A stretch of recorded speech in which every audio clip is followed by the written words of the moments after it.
Buenas noches, me da mucho gusto saludarlos a todos ustedes, al público que nos acompaña desde sus hogares, desde sus casas a través de Zoom, ¿verdad?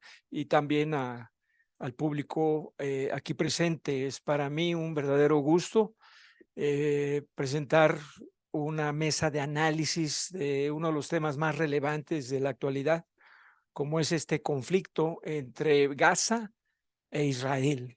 Y es un tema que nos interesa y nos preocupa realmente muchísimo por todas las implicaciones que pueda tener. Por eso un panel como el que tenemos en estos momentos no podría ser más relevante y más oportuno. Y nos da mucho gusto que desde la Universidad de las Américas Puebla podamos nosotros realizar este evento. Y habiendo dicho esto, bueno, me presento, yo soy Gerardo Traslocero, soy ex embajador de México y soy el decano de la Escuela de Ciencias Sociales. Y tengo el gusto de presentarles al moderador del evento, que es el maestro Gerardo Rodríguez Sánchez Lara, quien es el director del Departamento de Relaciones Internacionales y Ciencia Política. Maestro, por favor, adelante, él va a moderar este evento. Muchas gracias, embajador, y muy buenas noches a todo el público asistente, estudiantes y profesores del Departamento de Relaciones Internacionales y Ciencia Política de la Universidad de las Américas Puebla. Muchas gracias, embajador, por ayudarnos a organizar este webinar sobre el conflicto Gaza-Israel, ¿no? Eh, Nos acompañan, voy a presentar a mis colegas que nos acompañan. Primero, desde el ciberespacio, nos acompaña el embajador Jorge Álvarez Fuentes, quien fuera embajador de México en Egipto y en Líbano, miembro del Servicio Exterior Mexicano de carrera, actualmente embajador en retiro. Embajador, un privilegio que estés con nosotros aquí en la Universidad de las Américas Puebla y esperamos verte de manera presencial muy pronto aquí en Cholula. Te mandamos un fuerte abrazo desde Puebla. Nos Muchísimas gracias, Gerardo. Aprecio mucho la invitación y me da mucho gusto estar aquí en un día que parece indicar un momento pivotal en el Medio Oriente. Muchas gracias, mi embajador. Presento también a la maestra Patricia Marín. Ella es profesora de tiempo parcial del Departamento de Relaciones Internacionales y Ciencia Política, maestra especialista en estudios de África y Medio Oriente, especializada en la región de Medio Oriente. Muchísimas gracias, maestra, por acompañarnos. Y finalmente nos acompaña también el maestro Jonathan Maza Vázquez. Él es también profesor de tiempo parcial del Departamento de Relaciones Internacionales y Ciencia Política. Imparte los cursos de taller legislativo y también los cursos de geopolítica y seguridad internacional. Maestro en seguridad nacional por el Colegio de Defensa Nacional de México. Muchas gracias, maestro Jonathan. A nuestro público que nos sigue más allá de las paredes de la universidad, quiero comentarles la dinámica. Cada uno de nuestros tres conferencistas nos dará un mensaje, un análisis hasta 15 minutos. Esto nos dará 45 minutos más los 3 minutos que estamos tomando ahorita. Y posteriormente tendremos 2 rondas de preguntas para cada uno de los participantes, hasta por 5 minutos, preguntas que elaboraré yo como moderador. Así es que, sin más, mi embajador Jorge Álvarez Fuentes, el piso es tuyo, hasta por 15 minutos. Tocaré el micrófono para indicarte cuando te falte 2 minutos. Muy bien, muy buenas tardes a todas y a todos. Yo quisiera empezar por recordar que han transcurrido 20 años de la invasión estadounidense en Irak, 12 del inicio de las protestas populares que desembocaron en la catastrófica guerra de Siria. Al año siguiente inició también el conflicto en Yemen Y creo que es importante subrayar que la mayoría de los países del Medio Oriente continúan viviendo múltiples crisis, confrontaciones, y varios de ellos se encuentran inmersos en diversos conflictos. Por supuesto, el conflicto central es el conflicto palestino-israelí, árabe-israelí, que ha visto también varios momentos de tensión. El que estamos viviendo en este momento no es inédito en modo alguno. Ya daré algunos elementos de antecedentes. Lo que estamos viendo también es que Israel, el Estado de Israel, también ha vivido en los últimos tiempos situaciones internas muy difíciles. Claro, hemos puesto particular atención en lo que ha pasado en este año, cuando finalmente, después de unas elecciones, se conformó un gobierno de coalición, nuevamente encabezado por Benjamín Netanyahu, pero en esta ocasión con un gobierno de ultraderecha y dentro de ellos los ultraortodoxos. Entonces, tenemos un panorama en la región que está siendo muy, muy complicado. Me voy a centrar, porque esa es la temática de esta sesión, en la problemática palestino-israelí.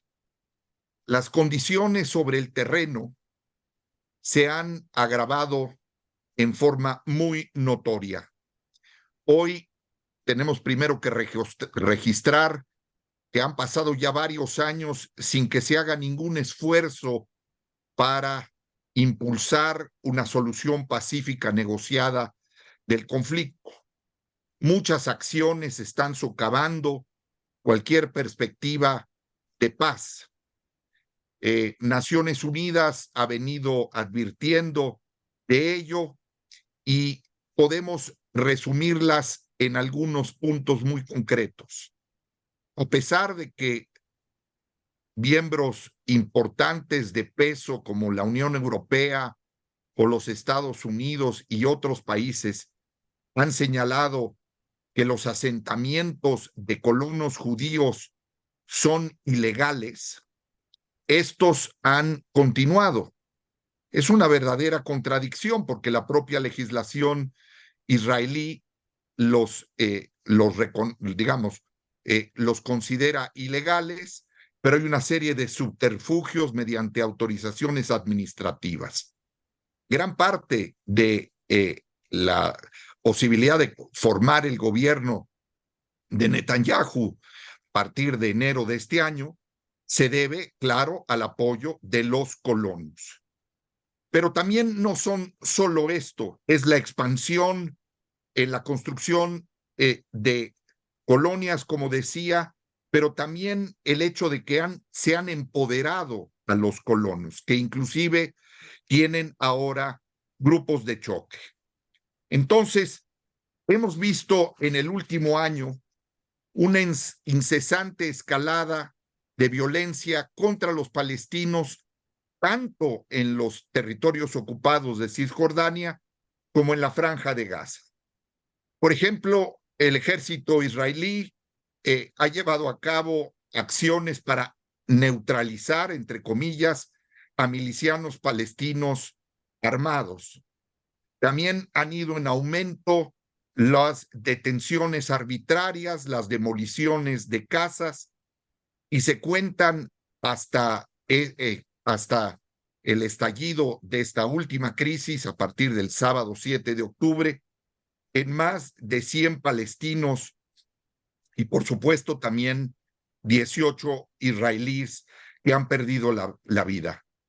Ha habido también otras provocaciones que han sido las incursiones inclusive de miembros del gabinete del gobierno de Israel en la mezquita Al-Aqsa, y este se ha convertido también en un factor muy explosivo. Este año coincidió el Ramadán con la Pascua judía y eso provocó incursiones sangrientas en Nablus y en Jenin. También, como les decía, hay que tomar un dato duro. Son 475,000 colonos que viven enclavados en los asentamientos, con sus asentamientos en los territorios ocupados, donde habitan en Cisjordania 2.8 millones de palestinos. Hay que tomar en cuenta no solo también Cisjordania y el este de Jerusalén. Entonces, las tensiones dentro y fuera, también de la coalición, han hecho que la sociedad israelí esté sumamente dividida. No me voy a detener, pero es muy importante tomar en cuenta la polarización que se ha dado a partir de la reforma judicial impulsada por el gobierno de Netanyahu, que ha llevado ya a partir de abril un cierto avance, pero que se ha enfrentado a las más multitudinarias protestas en la historia de Israel. Durante más de 40 semanas, de centenas de miles de israelíes han salido a la calle para protestar, inclusive reservistas que se han opuesto o que han rechazado acudir a sus deberes como reservistas ante la conducción de la reforma judicial. Entonces, tenemos en este momento una situación sumamente explosiva y muy peligrosa.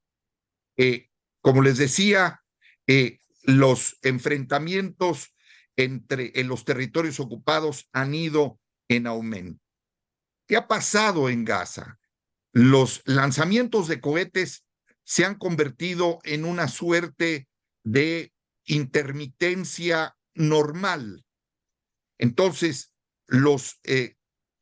las capacidades de defensa de Israel con el llamado domo de acero han permitido que muy ocasionalmente haya víctimas y menos aún víctimas mortales. Pero las provocaciones, los lanzamientos de cohetes, las retaliaciones, y en el caso de la Franja de Gaza, lo que estamos viviendo en estos últimos 11 días es la sexta guerra entre Israel y Gaza, o en la Franja de Gaza. ¿Quién gobierna la Franja de Gaza? La gobierna Hamás, y la gobierna desde 2007. Hamás es una de las facciones dentro del liderazgo palestino. Recordemos que en 2006 gana sorpresivamente las elecciones y se hace de las capacidades para gobernar la franja a partir de 2007. Ahora, Hamás es una organización que no es ni monolítica ni en modo alguno una organización que no tenga a su vez dentro de sí misma algunas corrientes y algunas facciones. Tiene un brazo armado, que son las llamadas brigadas Al-Qasem, que funcionan hasta cierto punto con autonomía respecto del liderazgo político. Claro que trabajan con un mismo objetivo. Hay que destacar que Hamás es vista por una mayoría de palestinos como la organización que sí está oponiéndose y llevando a cabo la resistencia ante la ocupación israelí. También goza de simpatías muy amplias en los territorios ocupados. Entonces, la Autoridad Nacional Palestina, encabezada por Mahmoud Abbas y la facción de Al-Fatah, se ha visto muy disminuida. Lo acabamos de ver en estos días. Apenas hoy, el día de hoy, 10 días después de los ataques y de la incursión de los combatientes de Hamás en territorio del sur de Israel, apenas hoy, ante la tragedia del ataque contra el hospital en la Franja de Gaza, apenas hoy Mahmoud Abbas ha salido a comunicar. Entonces, también vemos alrededor de Israel, en los países vecinos, y me voy a detener solamente en los tres más importantes, vemos situaciones verdaderamente complicadas y críticas. Empezaré por el Líbano. El Líbano vive desde hace más de 3 años una situación catastrófica. Muchos de ustedes recordarán la terrible explosión en el puerto de Beirut. Ninguna autoridad, ningún líder ha sido presentado ante la justicia. No hay una investigación sólida, nadie ha sido señalado como responsable. Hay una debacle económica, la crisis política continúa, el país no tiene presidente, sigue vacía la institución de la presidencia y los ciudadanos en el Líbano viven en la bancarrota, quebrado su sistema bancario.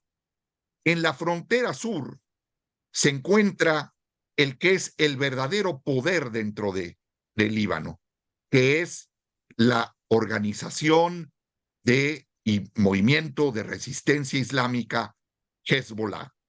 Entonces estamos hablando, tanto en el caso de Hamas como en el caso de Hezbollah, de dos actores no estatales. Hezbollah tiene una capacidad militar y organizativa mayor que la que tiene el ejército libanés. Y acordémonos que el Líbano es una delicada maquinaria de relojería sumamente frágil. Entonces, eso hace que la frontera norte de Israel y la frontera sur del Líbano sea uno de los puntos más delicados en esta ecuación. Además, hay que recordar que las Naciones Unidas tienen una misión de interposición, UNIFIL, en donde hay contingentes de varios países y que es un factor muy importante. Luego, pensemos por un momento también en el otro gran actor que es el vecino de Israel y el vecino de la Franja de Gaza, que es la República Árabe de Egipto. Egipto es un país de una importancia inconmensurable. Egipto vive también una crisis económica muy marcada, sobre todo en los últimos 2 años. Y recordemos que el gobierno de Egipto lo encabeza el general Abdullah al-Sisi, y el presidente al-Sisi fue el antiguo comandante y mariscal del ejército egipcio que terminó por dar un golpe de Estado a Mohamed Mursi, la hermandad musulmana, con la que está también muy vinculada la organización de Hamas. Egipto juega un papel preponderante porque Egipto tiene 12 kilómetros sobre la Franja de Gaza, que es el llamado Paso de Rafah. Entonces, Egipto juega un papel crucial, lo ha jugado históricamente, y más en los últimos años, como un país con capacidad de mediación. Tiene una diplomacia muy sofisticada, muy bien entrenada, y juega un papel. Acordémonos que además, y aquí es no solo una efemérides histórica, justo al momento de los ataques del sábado. Tenemos 1 minuto para ir cerrando, por favor. Perfecto. Se produjo justamente la guerra del Yom Kippur. Entonces, ¿dónde estamos en este momento? Estamos en una muy peligrosa encrucijada porque con el paso de las horas y de los días, los escenarios militares están avanzando rápidamente. Si Israel decide, como parece haber decidido, una incursión terrestre con apoyo aéreo y naval, se va a extender el conflicto y explotará más allá de los intercambios con el Líbano, y Egipto está en una situación imposible porque la presión de la población de Gaza, que ha sido forzada un desplazamiento forzado para ir al sur, que es un crimen de acuerdo con el derecho internacional humanitario, como es haberles cortado las fuentes de alimentos, combustibles, medicinas y sobre todo agua. Entonces, las cifras de víctimas mortales son altísimas, la actividad diplomática es frenética, la visita del presidente Biden acaba de sufrir un descalabro porque no se va a poder reunir después del ataque al hospital, no se va a reunir en Amán con el rey Abdullah, ni con Mahmoud Abbas, la Autoridad Nacional Palestina, ni tampoco con el presidente al-Sisi. Y mientras tanto, las diplomacias saudita, emiratí, catarí, turca, todos están en este momento buscando que haya un cese de hostilidades. Y termino con el punto que a mí me parece que es también fundamental, que es la entrega inmediata de los rehenes. Jamás tiene que entregar a los rehenes, hay 2 mexicanos entre ellos, y también tenemos que ver, ojalá y lo veamos, sería un signo muy esperanzador que se abra un corredor humanitario en la Franja de Gaza para que la ayuda entre al enclave.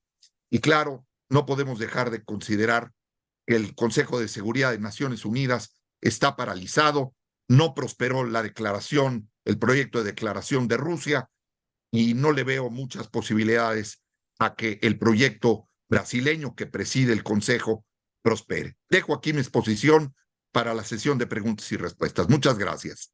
Gracias, Jorge. Maestra. Muchas gracias. Bueno, pues primero que nada agradecerles el espacio, agradecerles la organización y pues agradecerles también a todas y a todos su presencia en estos espacios. Bueno, a mí me parece importante hacer un recuento también histórico, ¿no? Porque si vamos a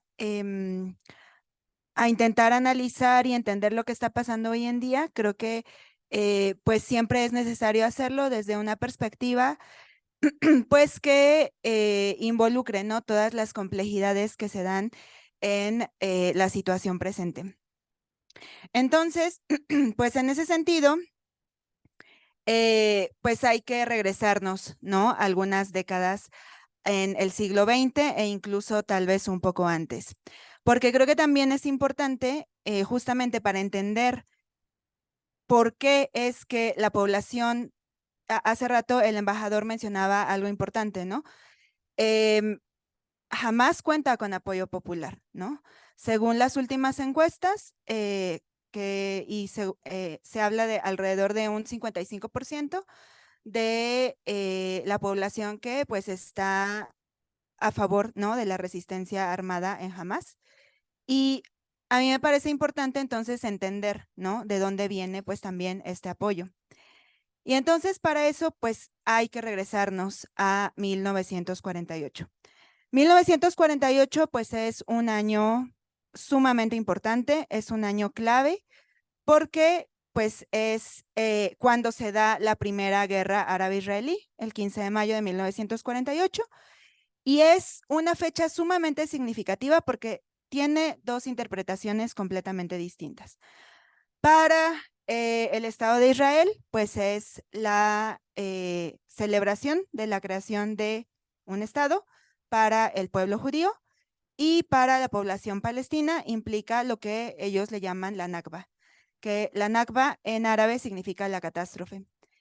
Y entonces, pues podemos preguntarnos por qué es una catástrofe. Bueno, porque para la población palestina, pues esto se puede entender como una catástrofe. Y entonces para entender eso hay que irnos y remontarnos incluso un poco antes en la historia. Bueno, pues es necesario mencionar que este territorio, ¿no? que podemos, bueno, donde actualmente vemos que están pues el Estado de Israel y están los territorios ocupados, comprenden también lo que se ha definido también como la Palestina histórica.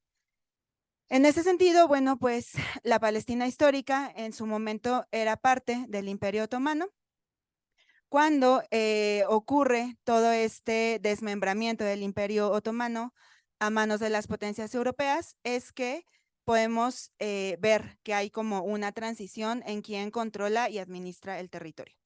Y entonces pasa a ser administrado por Gran Bretaña. Esto va a coincidir con que, bueno, pues se va dando, esto ocurre en, digo, de manera oficial, el mandato británico de Palestina comienza en 1922, pero de facto empieza unos años antes, que es 1917 con la Declaración Balfour. Y esto va a coincidir con un movimiento pues que también ya se estaba dando y se estaba gestando en esos momentos, y que pues va a ser el movimiento sionista, que el movimiento sionista pues lo podemos entender como un movimiento nacionalista que busca el establecimiento de un hogar nacional judío. Entonces, en este contexto, bueno, pues vamos a encontrarnos con la alianza entre el movimiento sionista y Gran Bretaña, que pues de manera conjunta van a impulsar la migración paulatina de población judía a este territorio. Y bueno, creo que también vale la pena mencionar que pues en este territorio estaba siendo habitado en ese momento mayoritariamente por población árabe, y que pues también dentro de esta lógica del movimiento sionista, no, el hecho de que existiera este movimiento no implicó una migración masiva inmediata. La migración fue paulatina, ya que muchas veces la población judía prefería emigrar a Estados Unidos o a otros países de Europa antes de pues a este territorio.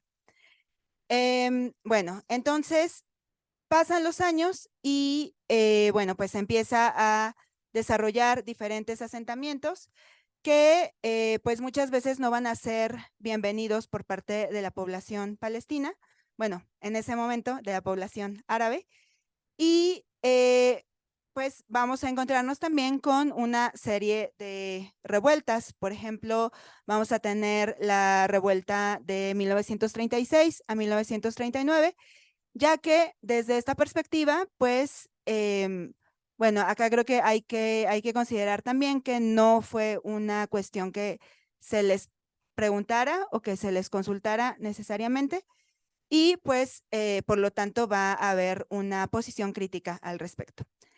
Entonces, bueno, pues llegamos al año de 1947, ya termina para ese entonces la Segunda Guerra Mundial, y nos vamos a encontrar con que se crea el llamado Plan de Partición de la, en ese entonces, pues muy reciente, Naciones Unidas. Naciones Unidas, ante toda esta migración judía y también ante el abandono de Gran Bretaña, pues va a tomar la decisión de dividir el territorio. Entonces, porque, bueno, pues llegan a la conclusión de que pues se deben de formar dos estados. Un estado en donde va a desarrollarse el pueblo judío, y otro estado donde se va a desarrollar la población árabe.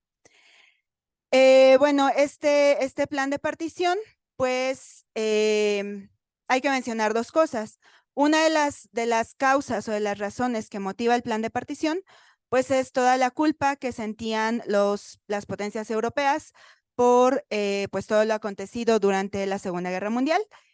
Y la otra es que pues va a existir toda una narrativa orientalista hacia el territorio de Palestina, porque cuando llega la comisión a ver qué está pasando en el territorio, observan y hacen un reporte y una determinación pensando que estos lugares que han sido habitados por población judía, desde su perspectiva, ellos lo consideran como más desarrollado, y las poblaciones árabes la consideran como menos desarrollado. Entonces, hay estas dos razones principales que motivan al plan de partición.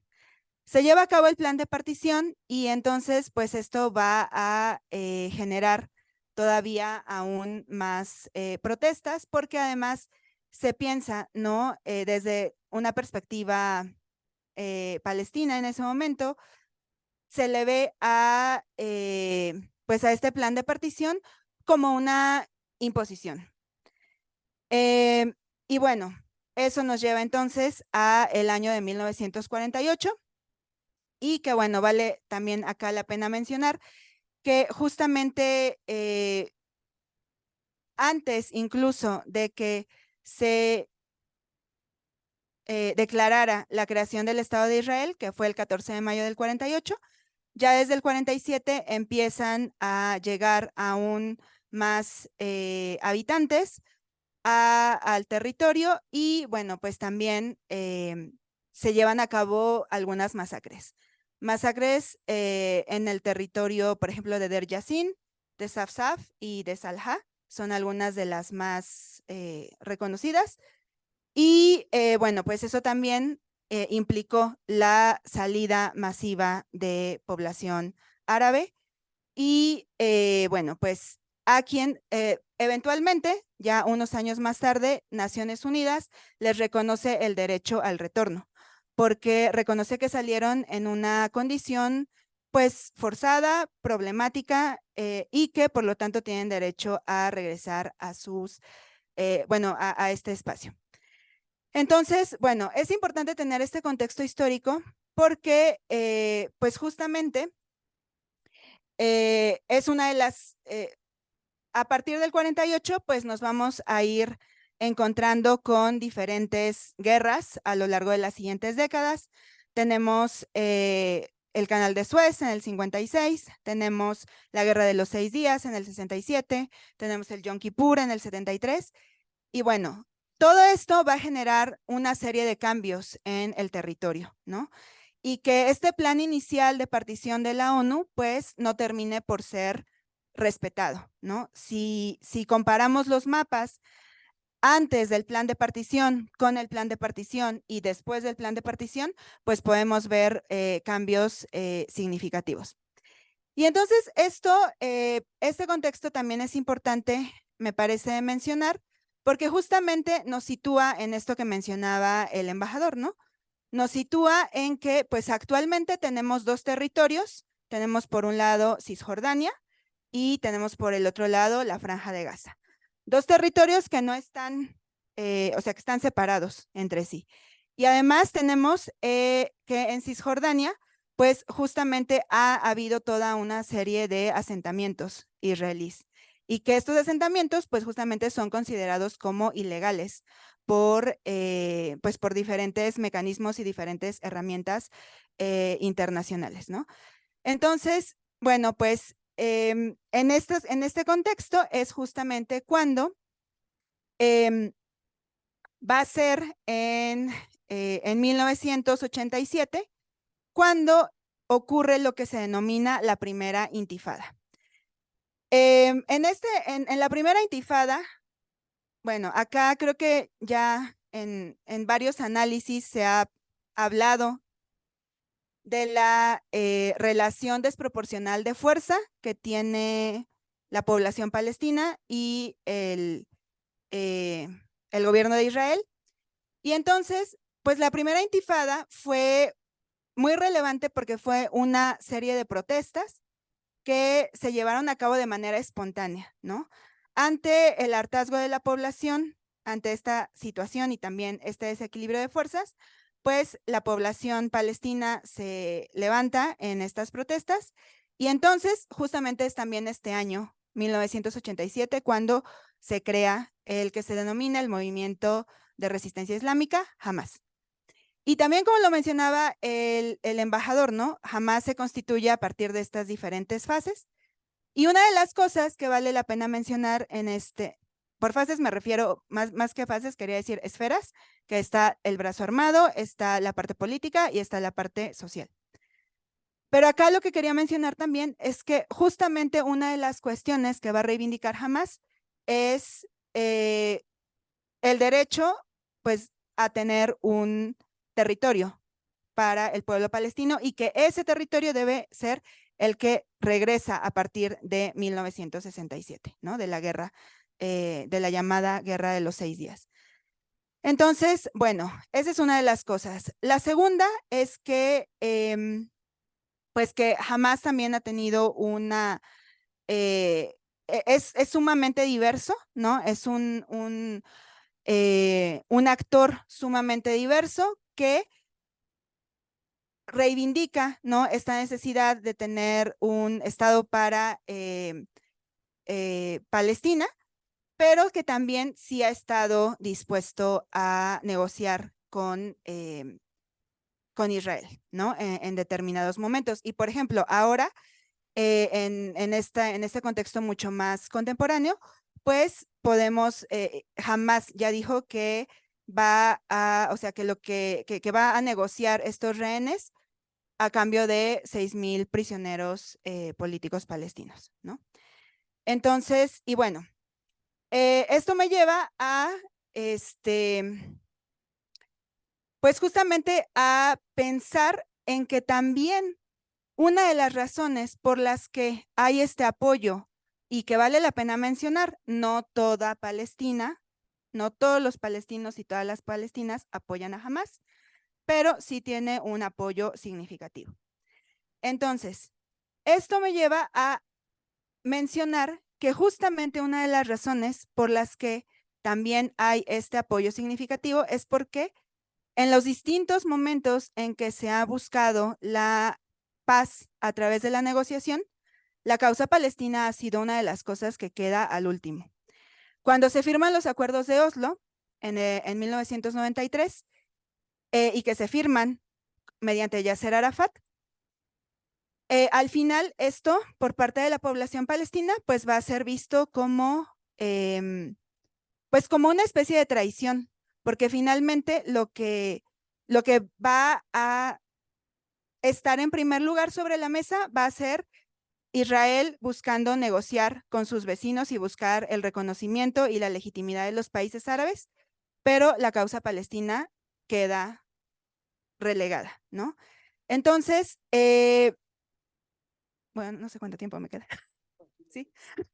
Porque, entonces, bueno, eso me parece importante mencionarlo porque entonces nos podemos dar cuenta de que también una de las razones por las que pues los grupos armados van teniendo este apoyo popular es porque ven que por otras vías no se ha resuelto la situación.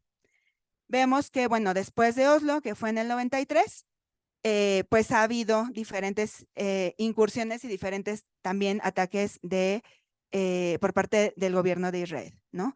Tenemos Gaza 2014, tenemos 2021, tenemos la continua el continuo aumento de los asentamientos, lo que mencionaba el embajador sobre la mezquita de Al-Aqsa, que, bueno, pues acá, por ejemplo, valdría la pena mencionar que en el caso de la mezquita de Al-Aqsa, pues es un lugar significativo para, pues para las personas que practican el Islam, ¿no? Para la religión musulmana. Y cuando hay todos estos ataques, pues evidentemente también hay ataques ante la identidad cultural, ¿no? Entonces, bueno, pues creo que era necesario también puntualizar esto, mencionar, por ejemplo, también que en los acuerdos de Abraham que se llevaron a cabo en 2020, pues fue una serie de acuerdos en los cuales Israel buscaba, bueno, se buscaba lo que se llama la normalización de las relaciones. Esto quiere decir que, pues, iban a ser acuerdos, o bueno, más bien fueron acuerdos en donde se buscaba como este acercamiento, ¿no? Más político, diplomático, económico entre países como Bahrein, Emiratos Árabes, con Israel. Y bueno, pues lo que podemos ver es que también hay nuevamente un malestar por parte de la población palestina porque se sigue buscando esta diplomacia y se sigue buscando esta normalización de las relaciones, pero la solución de ya sea dos estados, ya sea de un estado, pero bueno, al final la liberación de los territorios sigue siendo una cuestión que está en pausa, ¿no? Que parece estancada y que pues que también no se le da pues el ámbito primordial que esperaría la población palestina, ¿no? Entonces, bueno, pues hasta ahí lo dejo. Muchas gracias. Muchas gracias, maestro Jonathan Massa, por favor. Gracias. Pues bueno, muy buenas noches. Muchas gracias también por el espacio a la universidad, a la escuela y al departamento.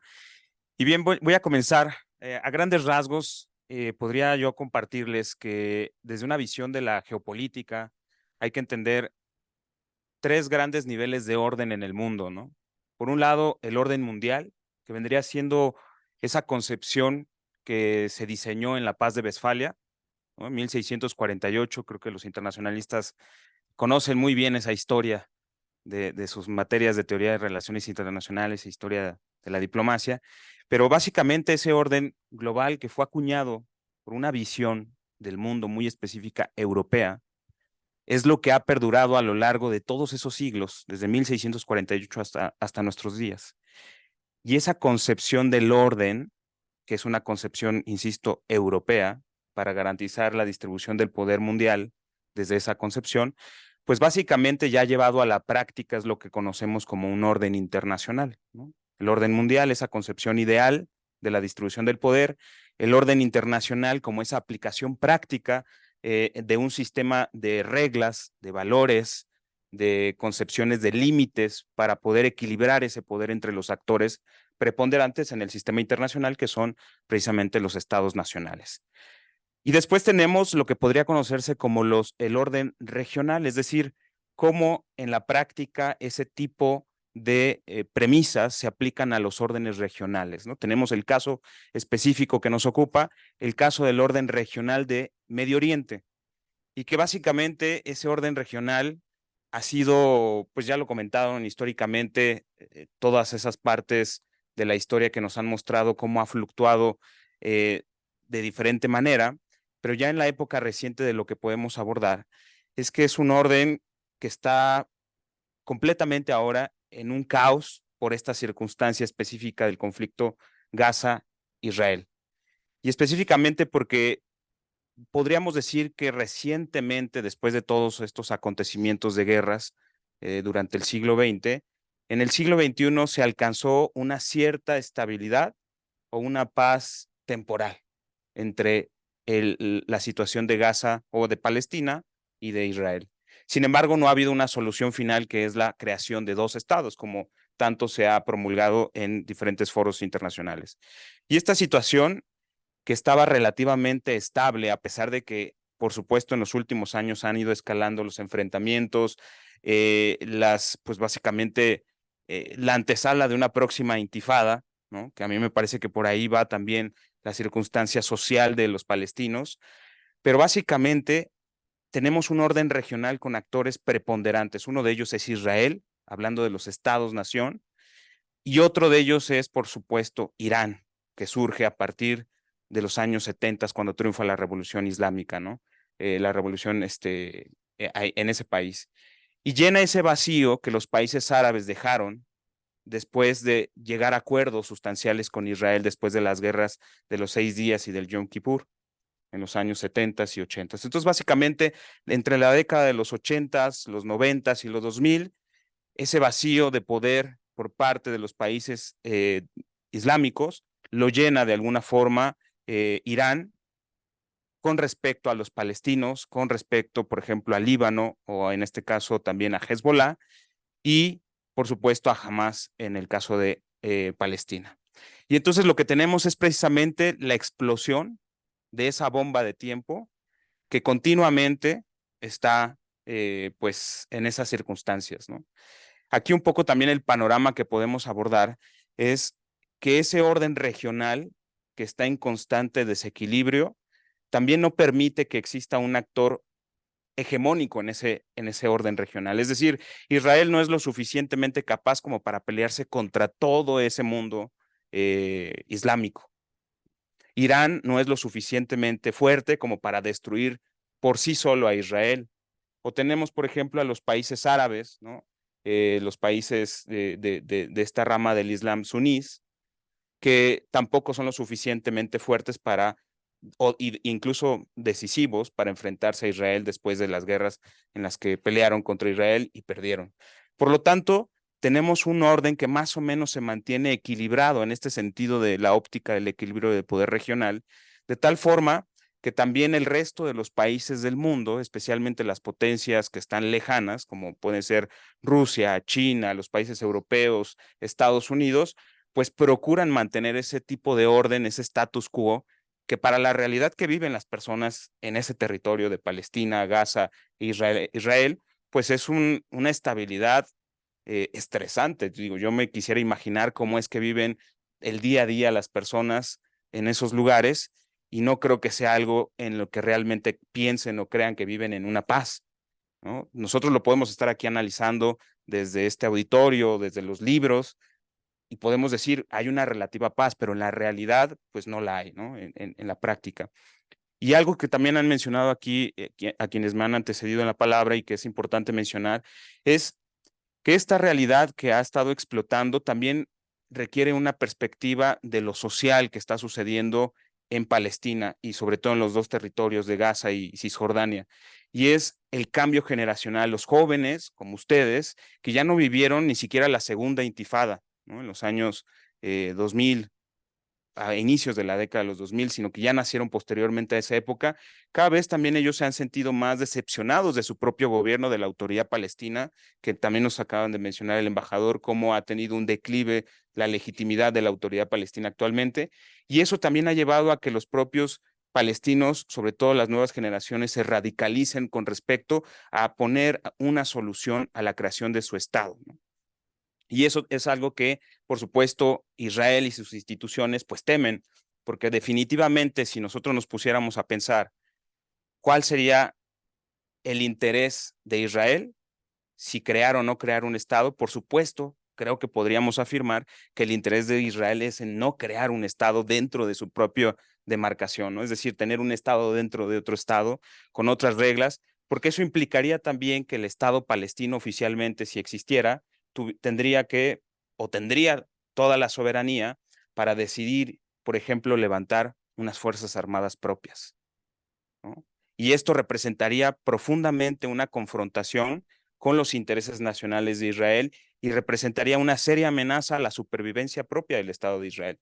Por eso, desde mi punto de vista, creo que no hay una salida próxima a esta situación.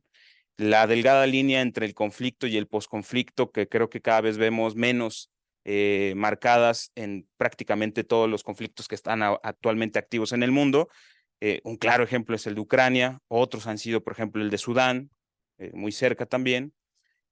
Pues vamos a ver que esta situación no va a tener una delimitada o muy clara etapa de conflicto y de posconflicto, sino que va a continuar o va a ser un continuo conflicto. Y esto también me lleva a comentar un poco cómo está la relación de Israel en este conflicto con sus demás contrapartes o vecinos en la región.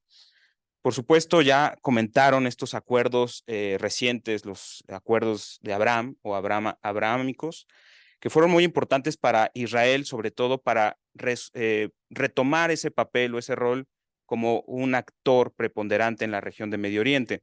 Sin embargo, justo por estas circunstancias, parece ser, y creo que ya así es un hecho, que los acuerdos o el acercamiento que tendría, por ejemplo, con el Reino de Arabia Saudita, que es otro de los actores muy importantes en la región, pues por lo pronto van a estar suspendidos o congelados.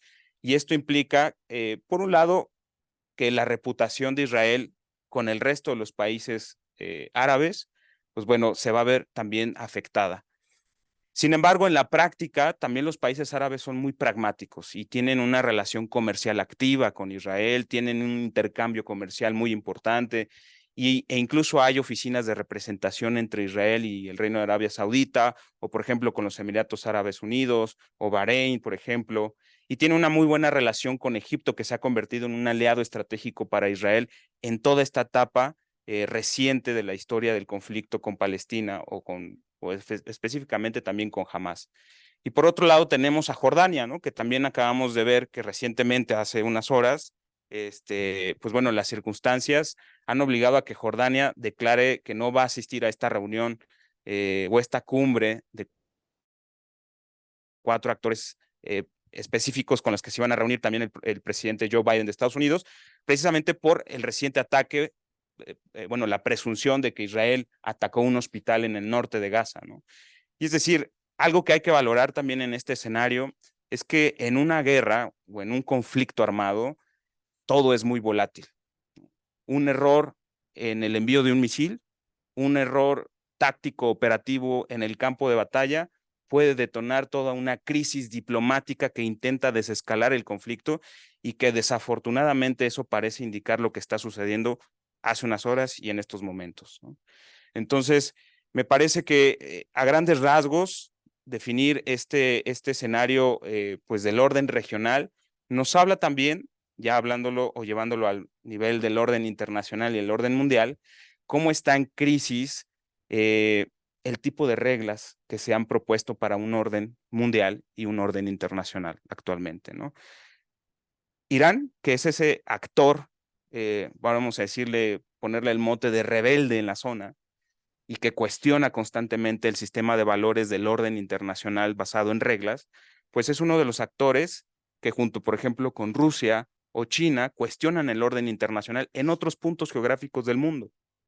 Y si nos damos cuenta también y si ubicáramos en un mapa, Irán y esa región de Medio Oriente, específicamente el Canal de Suez y el estrecho que existe ahí en esa parte, pues es un punto geoestratégico del comercio global y de las cadenas de suministro hacia el Mediterráneo y Europa y el Indo-Pacífico. Y ahí tenemos la búsqueda de Irán de tener una preponderancia, un papel relevante en la toma de definiciones de esa zona geográfica o de ese orden regional que afecta o que impacta otras partes del mundo. Tenemos a Rusia precisamente también siendo un actor importante en la guerra con Ucrania y en la guerra en esa parte del mundo, siendo un actor que también cuestiona las reglas basadas actualmente del orden internacional. Y por otro lado tenemos en el estrecho de Taiwán el conflicto con China, que también China, aparte de las, pues por supuesto de los reclamos que pretende China hacer sobre Taiwán, pues representa también un punto geoestratégico en donde está siendo cuestionado también el orden internacional desde un orden regional. Entonces, esto nos lleva, para concluir un poco mi intervención, a tratar de hilar, y es lo que quisiera que ustedes tuvieran en consideración, si se imaginaran ese mapa, que hay diferentes puntos geoestratégicos que están siendo como puntos neurálgicos de conflicto del orden mundial y del orden internacional basado en reglas, y esta no es la excepción, y eso era un poquito lo que quería compartirles en ese panorama. Sería todo. Muchas gracias. Muchas gracias. Y bueno, creo que tuvimos tres perspectivas, yo diría de lujo.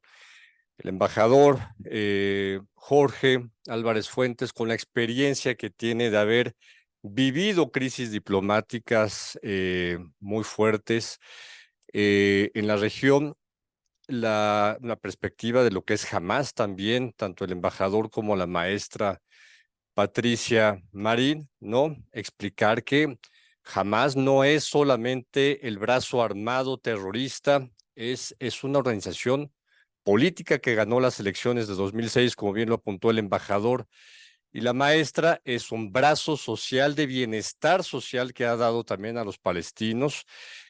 Hamás dirige escuelas, centros de lectura del Corán, ayuda social, hospitales, guarderías, etcétera, mucho como opera Hezbollah también en Líbano.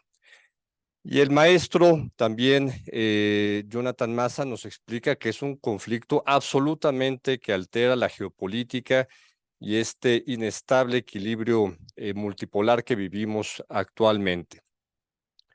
Yo sí quisiera decir que lo hemos platicado mucho en el departamento con el embajador tras los ceros, con nuestro decano, los extremismos violentos que están surgiendo a partir también de este conflicto, ¿no? Pero que hay que decirlo absolutamente, está surgiendo una islamofobia, pero también un antisemitismo. Yo creo que tenemos que también que recordar, como bien lo apuntaba al final de su intervención Jorge, hay 2 mexicanos que siguen secuestrados, ¿no? Este es un conflicto que está involucrando a más de 30 nacionalidades con estas personas que se encuentran secuestradas. No fue menor el atentado terrorista de parte de Hamás, como no lo es actualmente también los ataques absolutamente asimétricos históricos de Israel en las últimas 6 guerras con Gaza. Yo quisiera lanzar la primera pregunta a los 3 colegas que nos acompañan al respecto de lo que sigue. Estados Unidos, yo creo que deja mucho que desear. La comunidad internacional, por supuesto, como decía Jorge y Patricia, el Consejo de Seguridad también tiene mucho que decir al respecto. El embajador ya apuntaba probablemente a Egipto. Egipto ha sido un fiel de la balanza de los últimos esfuerzos de paz desde los años 70, con Anwar al-Sadat. Pero como bien dices, Patricia, no, los palestinos no todos están aceptando estos procesos de negociación en Noruega, en Camp David, etcétera, ¿no? ¿Cuáles son, y Jonathan también les pido a los 3, qué papel tienen que jugar las potencias regionales en este conflicto, extrarregionales como China, como Rusia, como Estados Unidos, como la Unión Europea, ¿no? Les hago una pregunta también que está en la opinión pública nacional. ¿Cuál es su opinión? Estamos en un foro académico sobre la posición que han tenido otros países con respecto a este conflicto. Y no puedo preguntarles su opinión sobre la posición del gobierno mexicano y la del presidente López Obrador, que creo que son 2 que han sido en 2 momentos diferentes. Les dejo esta primera pregunta, hasta 5 o 6 minutos a cada uno de ustedes. Embajador, empezamos contigo. Adelante. Muchísimas gracias a todos y estoy muy contento de compartir esta mesa con la maestra Marín y con Jonathan. La pregunta que tú nos formulas, Gerardo, es una pregunta central y la voy a vincular también con lo que Jonathan ponía muy claro, que es el rol de Irán. Yo creo que los Estados Unidos hace ya tiempo perdieron el GPS en la región. Se ha escrito mucho, se ha analizado a fondo la manera en que los Estados Unidos se han ido retirando, retrayendo del Medio Oriente en la medida en que, por una parte, dejaron de ser dependientes del petróleo y por la otra, llegaron a la convicción, y lo vimos en el caso de Trump de manera, yo diría, casi teatral, que Estados Unidos debía dejar de ser el policía del mundo y en particular el gendarme en el Medio Oriente. Pero los Estados Unidos es la única superpotencia en el mundo. Es el único que tiene realmente el peso para poder ejercer todo su poderío, que no es solo el poderío militar, sino su poder económico, su poder coercitivo. Entonces, los Estados Unidos venían, entre otros, alentando y secundando y apoyando esos acuerdos a los que ya nos hemos referido, los acuerdos con Emiratos, con Bahrein, con Marruecos, y que estaban ya muy avanzados con Arabia Saudita. Estados Unidos en la administración Biden, digamos, tuvo que tragar amargo cuando, digamos, sobrepasó o por lo menos superó algunas de sus consideraciones éticas respecto de la conducta del actual líder de Arabia Saudita, Mohammed bin Salman, después del asesinato atroz del periodista Khashoggi. Entonces, vemos a un Estados Unidos que ahora, casi de manera, digamos, intempestiva, va el presidente Biden a Israel. Seguramente no va a estar más que en el Estado de Israel, porque la cumbre con el presidente de Egipto, el rey de Jordania y el presidente de la Autoridad Nacional Palestina fue cancelada por los cuatro. ¿Para qué? Para también ejercer presión sobre los Estados Unidos. Estados Unidos es el único que puede detener a Israel en esa incursión. Es el único que puede imponer condiciones. Acordémonos que también la relación entre Estados Unidos y el gobierno actual de Israel no es buena. No hay confianza. Entonces, Estados Unidos juega un papel importantísimo, pero también Estados Unidos tiene en este momento 3 escenarios geopolíticos de carácter global. Por un lado es su confrontación con China, no abundaré en ella. Tiene por el otro lado la necesidad de apoyar con todos los elementos junto con la OTAN a Ucrania en la guerra en Ucrania, que es confrontarse y enfrentarse a Rusia. Y tiene ahora esta situación explosiva en el Medio Oriente que va a requerir de un trabajo muy importante. No son los 2 portaaviones y la escuadra que está ahí. Va a tener que desplegar todas sus capacidades para hacerlo. Y lo está haciendo, insisto, con un GPS descompuesto. Irán. Irán es sin duda un actor preponderante, pero yo quisiera despejar 2 ideas que percibo que en ocasiones se tienen. Irán no le dicta ni a Hezbollah ni a Hamas qué hacer, pero Irán sin duda ha apoyado militar, financiera y operativamente a estos movimientos de resistencia. Yo creo que el despliegue del poderío estadounidense es una medida de disuasión, entre otras, para que Irán no intervenga. Irán está en Siria. ¿Quién es el principal apoyo de Siria a la fecha? Lo es Rusia y lo es Irán. Entonces, tenemos una Rusia en el Medio Oriente que es protagonista, claro, ahora un protagonista que tiene un escenario existencial que es Ucrania, y luego tenemos a la Unión Europea, que es ahora ya un actor de reparto.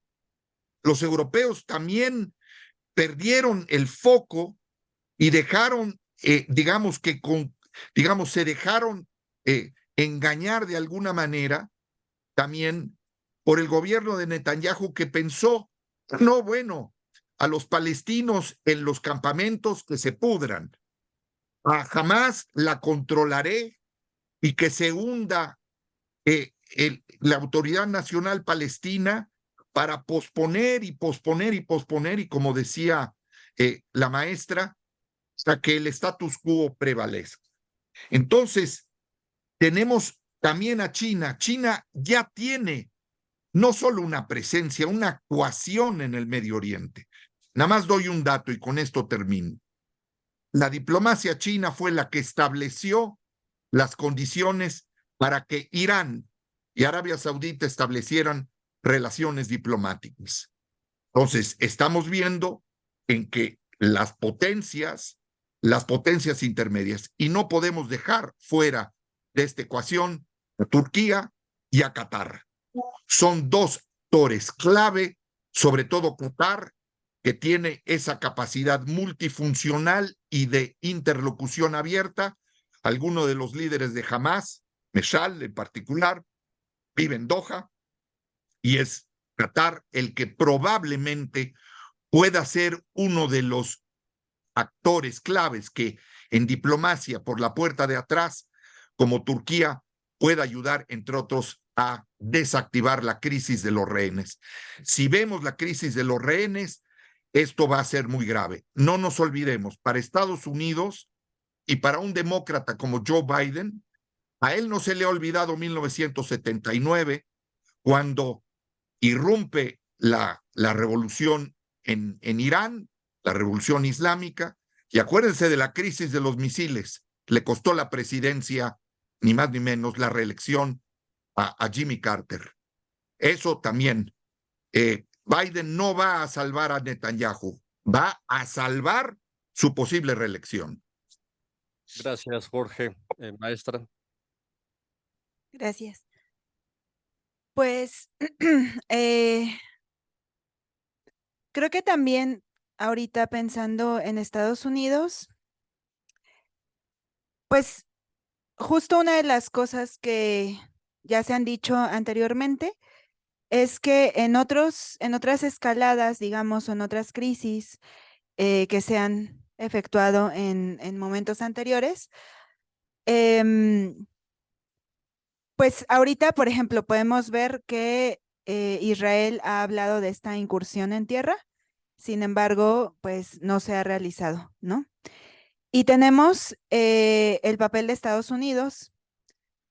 ¿Cómo es que, bueno, pues sí, diplomáticamente y en el ámbito internacional, pues se posiciona, se postula como un negociador importante? Sin embargo, también, pues en el Consejo de Seguridad de Naciones Unidas no se han llevado a cabo discusiones para determinar qué se va a hacer, ¿no? Entonces, bueno, creo yo que pues idealmente el papel de la comunidad internacional, hablando de los países occidentales y hablando también de los países de la región, tanto los árabes como los no árabes, pues tendrían que pensar en eso que pues la población palestina ha criticado desde hace mucho tiempo, en solucionar la cuestión de Palestina, ¿no? Creo que durante también mucho tiempo la causa palestina pues ha sido utilizada también para que más bien ellos se posicionen y crezcan o utilicen la causa palestina para incrementar su poder y su posición en la región, ¿no? Entonces, idealmente yo creo que lo que tendrían que hacer sería, pues, ir más allá, ¿no? De una perspectiva realista, por ejemplo, en relaciones internacionales, ir más allá del interés nacional y entonces buscar de qué forma se puede solucionar esto porque se siguen perdiendo vidas. Una de las cosas que también podríamos mencionar es, yo pensaría en el papel de la sociedad civil de los diferentes países, porque incluso, o sea, podemos ver en el caso de Israel, el papel que tiene Netanyahu, pues toda esa falta de apoyo, ¿no? Por parte de la sociedad civil, ahora también se está viendo, ¿no? Ha habido encuestas que incluso en el transcurso de pues de estos días, hablan de que buena parte de la población, por ejemplo, si no mal recuerdo, El País hablaba de que un 66% de la población, en una encuesta que se le hizo, dijo que en cuanto se termine esta situación crítica, quieren que Netanyahu se vaya, ¿no? Entonces, creo que también desde relaciones internacionales es momento de pensar no solamente en los países como en los estados como el actor que va a tener un peso importante, sino también en la sociedad civil, ¿no? Porque también ha habido protestas internacionales en los últimos días, ¿no? En México hubo protestas el sábado, el domingo, acaban de suceder.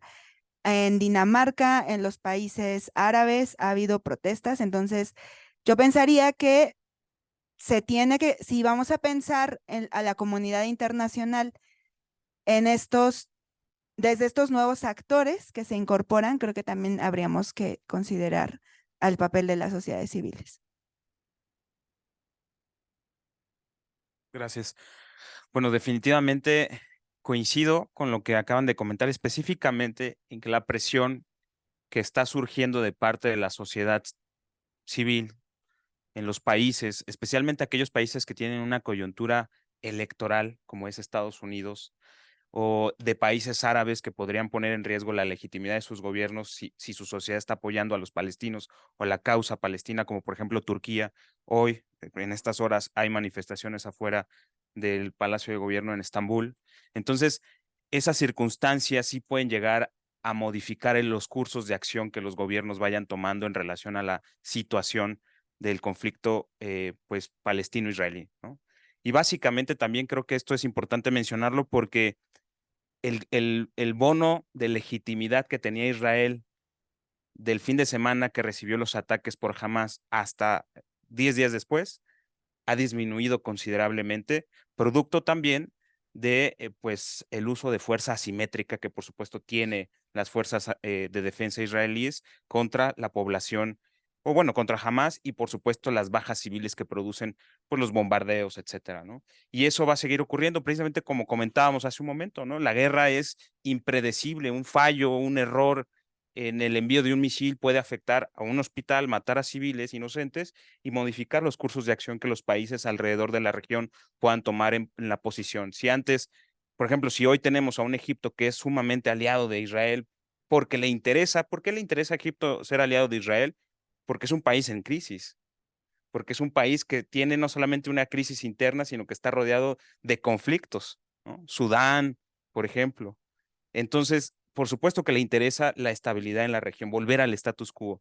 Pero si las circunstancias van orillando a que cada vez el gobierno de Israel, que sí es efectivamente de un corte ya mucho más extremista, que hay facciones del gobierno de Israel que incluso han sugerido abrir un frente contra Hezbollah, pues bueno, eso haría que el resto de los países de la región, de Medio Oriente, pues vayan reconsiderando su posición con respecto al conflicto, ¿no? Y tal vez ponerse más del lado de nuevamente de Palestina, que era una causa que prácticamente ya habían dejado de apoyar en la práctica, digamos, de avivar el conflicto y más bien apoyaban una solución diplomática, negociada, etcétera. Y por otro lado, Estados Unidos, yo coincido completamente con el embajador, creo que Biden va a luchar por su reelección, salvar su reelección. Un fracaso en Medio Oriente, un fracaso en esta parte del mundo representaría, pues yo creo que sí la estocada final de su campaña en el sentido de política exterior, o en el caso de la proyección, proyectaría, por supuesto, a un Estados Unidos débil, a un presidente débil, frente a actores preponderantes regionales, ¿no? O potencias intermedias, como lo son China, que también lo mencionaba muy atinadamente el embajador, el papel que ha tenido China para más o menos por ahí de marzo, creo que fue cuando se llegaron a estos acuerdos entre el Reino de Arabia Saudita e Irán, gracias a la intermediación de China, ¿no? Y que China también tiene un interés de tener una injerencia en ese espacio, porque si nos vamos a esta parte ya de la geopolítica, si nosotros viéramos un mapa mundi, pues nos vamos a dar cuenta que toda Eurasia y el Medio Oriente, pues son prácticamente como una gran isla, ¿no? La isla mundial, que así le denominaban los teóricos clásicos de la geopolítica. Y vamos a ver que el continente americano es una isla también, pero aislada de la gran masa continental eurasiática. Y precisamente ese margen de maniobra que pueden llegar a tener ciertos países por los puntos geoestratégicos que les comentaba, a China le afecta muchísimo que se interrumpan los suministros por parte del el canal de Suez, el estrecho de Hormuz, sobre todo de energéticos, y un conflicto en esa zona le afecta considerablemente a China, que es un gran consumidor de energéticos de esa zona también, o que tiene intereses geoestratégicos en África. Entonces, por eso también China tiene una visión y unos intereses en esa región y de participar ahora que puede. Y por supuesto también eso alimenta los resultados de una retórica pragmática de China de hablar de un orden multipolar, ¿no? Donde no solamente la potencia hegemónica actualmente, que es la única, que es Estados Unidos, por las capacidades militares que tiene, pues poder impulsar ese orden multipolar que está pretendiendo hacer China, ¿no? Y en el caso de Europa, que me parece que efectivamente también están perdidos en el sentido de la brújula o el GPS, como mencionaba el embajador, pero debieran ser los más interesados en estabilizar la región, porque si ya recibieron a 5 millones de refugiados ucranianos, con las circunstancias de problemáticas internas sociales por las migraciones masivas que vienen de África, si se sumaran, no sé, 1 millón, medio millón de refugiados palestinos, no me quiero imaginar la crisis que van a tener los países europeos, no solamente por la recepción de estos refugiados, sino por el auge también internamente de las propuestas políticas extremistas que están surgiendo en Europa. Por ejemplo, en el seno de Alemania, el país que más promueve el multilateralismo, que es columna vertebral del europeísmo actualmente, está consolidándose con mucha mayor fuerza la alternativa para Alemania, que es la extrema derecha de Alemania, que promulga pues ideas totalmente pues revisionistas y extremistas, ¿no? Y bueno, los conflictos que están en Francia actualmente también, las alertas terroristas, es decir, creo que Europa tendría que ser la primera interesada en estabilizar y lograr acuerdos en la región. Lamentablemente no los veo tan asertivos y tan proactivos hasta el momento, espero que lo hagan, porque sí tienen una labor fundamental en esta parte del conflicto.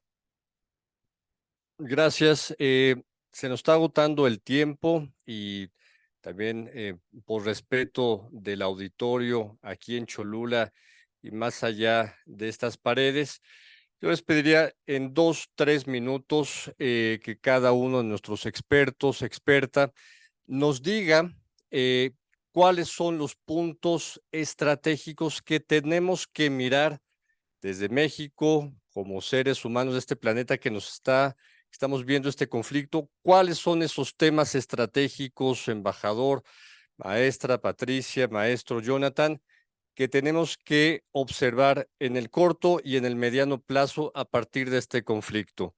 Regresamos, embajador, contigo. Muchas gracias. Para mí lo que va a ser fundamental es que Israel no lleve a cabo una incursión terrestre, pretendiendo además engañar al mundo de que puede acabar de una vez y para siempre con Hamás. Lo hemos visto, ni acabó en 2006 con Hezbollah, al contrario, fortaleció a Hezbollah, ni lo va a hacer con Hamás. Para mí lo que va a ser muy importante es que haya en Israel, en los Estados Unidos, en Europa, en Naciones Unidas, una visión que no vea cómo reaccionar ante una jugada táctica como la que llevó a cabo Hamás, sino que tenga la capacidad de ver estratégicamente y que vuelva a poner sobre la mesa que el mundo de reglas, un mundo que respeta el derecho internacional y dentro de él el derecho internacional humanitario, tiene que ser central. Entonces, esto va a jugar a mi modo de ver, un papel central. No podemos seguir pensando que otra vez ha habido un estallido en el Medio Oriente, que este es un conflicto eterno, o confundirnos o que es un conflicto que es un conflicto religioso. Tiene un componente religioso. Tendrán en este sentido que realistamente los protagonistas, empezando, y coincido con mis compañeros de panel, la sociedad civil, la protesta mundial para que se detenga esto que ha sido un acto de brutalidad por parte de una organización y que un Estado como Israel no puede, teniendo el legítimo derecho a la defensa, no puede actuar de manera desproporcionada ni cometer crímenes de guerra. Las próximas 48, 72 horas, mi experiencia me dice, van a ser cruciales. Gracias, embajador. Maestra. Gracias. Pues yo coincido con el embajador, creo que es necesario pensar en el papel de la sociedad civil y en ese sentido recuerdo mucho las palabras de un profesor que tuve, que fue el doctor Luis Mesa, y que él siempre nos hablaba de tender puentes, ¿no? De crear puentes, y creo que solamente se pueden crear puentes cuando se reconoce la agencia y la autonomía de estas sociedades que muchas veces se han percibido como las otras, ¿no? Y pongo entre comillas esta idea de las otras. Y que entonces creo yo que pues sí, hay una oportunidad en la protesta, en los movimientos sociales, en encontrar cuáles son las causas que como sociedades latinoamericanas podemos tener en común, ¿no? Con sociedades, por ejemplo, árabes, africanas, ¿no? Con sociedades también pensando en el sur global, y que en ese sentido, pues es necesario siempre mantener una postura de horizontalidad y de reconocer justamente que pues son espacios que tienen su propia agencia y su propia autonomía, y que es necesario dejar de verlos como eh, un espacio que va a ser, pensemos, pacificado por otro de los actores, ¿no? Creo que hace falta en ese sentido, pues, promover estas relaciones horizontales más que seguir pensando, ¿no? En una política pues más vertical. Gracias. Bueno, como conclusión, diría que, pues bueno, sabemos y se ha establecido que se rompió este equilibrio regional en Medio Oriente. El liderazgo regional y ese orden regional, eso es lo que está realmente en juego. Por el momento, Gaza, que está militarmente aislada, es decir, no tiene esas capacidades para hacer frente a una guerra convencional, pero ha resurgido el apoyo retórico de los países árabes frente a estas circunstancias actuales. Y eso es muy importante porque debilita también a Israel en su posición frente al mundo y frente a ese orden regional. Y pues esto crea cuestiones psicológicas también en los tomadores de decisiones, en los jefes de Estado, y la psicología es esencial también para la guerra. Entonces, también estamos viendo un escenario de guerra psicológica, de desinformación. Mucho de lo que estamos viendo en las redes sociales no necesariamente es real, y también la propaganda de las cuentas oficiales, tanto de las partes beligerantes, en este caso Hamas o las fuerzas y el gobierno israelí, pues también están pues promoviendo desinformación o propaganda a su favor, ¿no? Y por otro lado, también mencionar que para Israel no es sencillo el escenario. Coincido con lo que comenta también el embajador en cuanto a esta idea que ha planteado el gobierno de Netanyahu de destruir tan fácil y sencillamente a Hamas. No va a ser sencillo. Los israelíes son reacios a pérdidas, sobre todo de sus elementos.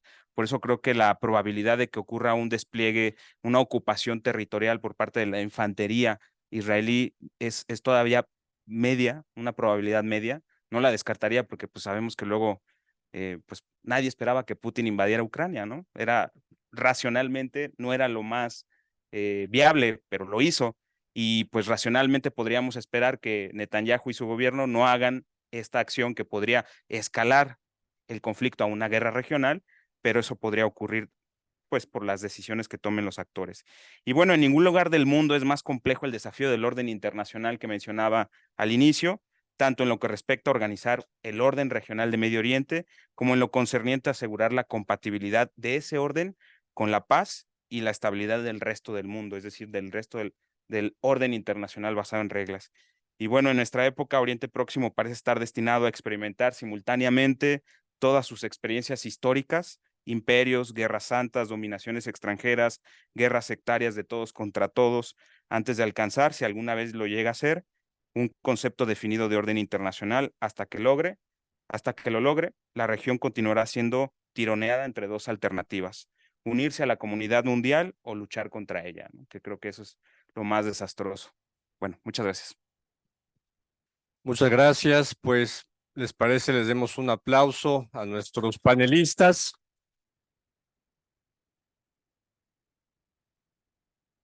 Embajador, recibe este aplauso desde Cholula, Puebla. maestra, maestros, creo que nos dieron una magnífica perspectiva de lo que estamos viendo más allá de las ideologías, los extremismos.